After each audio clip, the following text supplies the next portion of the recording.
ils s'en moquent en ce moment-là. C'est pas ce qu'ils bouffent, c'est pas ce qu'ils mettent dans leur marmite, ou c'est pas ce qu'ils donnent à leurs locataires, aux patrons, aux concessionnaires. Donc, ce n'est pas ce qui les intéresse malheureusement. Mais je vais vous dire l'autre chose, là où je suis un peu d'accord avec lui, c'est qu'il a trouvé un service totalement, je ne dirais pas pourri, mais qui a des problèmes, qui est truffé de problèmes.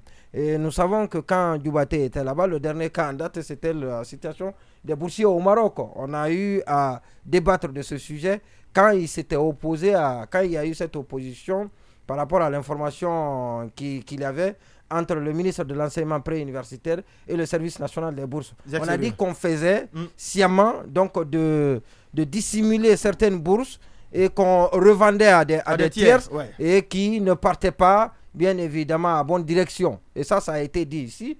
Et c'était quand Dioubaté gérait encore cette bourse extérieure. Il n'y a pas que ça. Il y a Yamma qui rappelait une situation catastrophique. Quand il dit que ça n'est jamais assaini. Et puis on profite de cela pour s'en remplir les poches.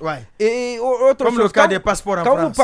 Quand vous partez au service des bourses extérieures, quand Dioubaté était encore là, qu'il trônait à la tête de ce service, et les bourses qui existaient, c'est les bourses qui sont dans les pays soviétiques, dans les pays où les gens n'ont pas le courage d'y aller, mais les bourses venant de la France, qui sont données par la France, par les pays occidentaux, vous ne les trouvez pas. On ne les trouvait pas parce qu'on donnait, on revendait. Tout était caché. Il paraît que c'était des bourses qui étaient revendues, qui étaient vendues au mieux disant.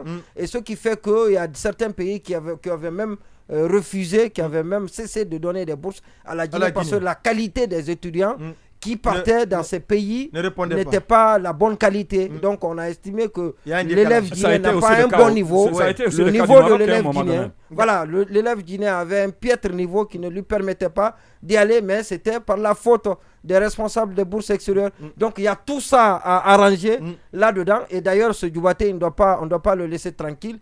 Il faudrait qu'on l'appelle pour lui demander comment il faisait pour gérer. Et parce qu'il se passait beaucoup de choses là-bas. Oui, en attendant, celui qui est là-bas, il faut qu'il nous dise quand est-ce va commencer le paiement des bourses d'entretien pour que les étudiants qui sont à l'étranger puissent vraiment renouer avec un soulagement. On va s'intéresser donc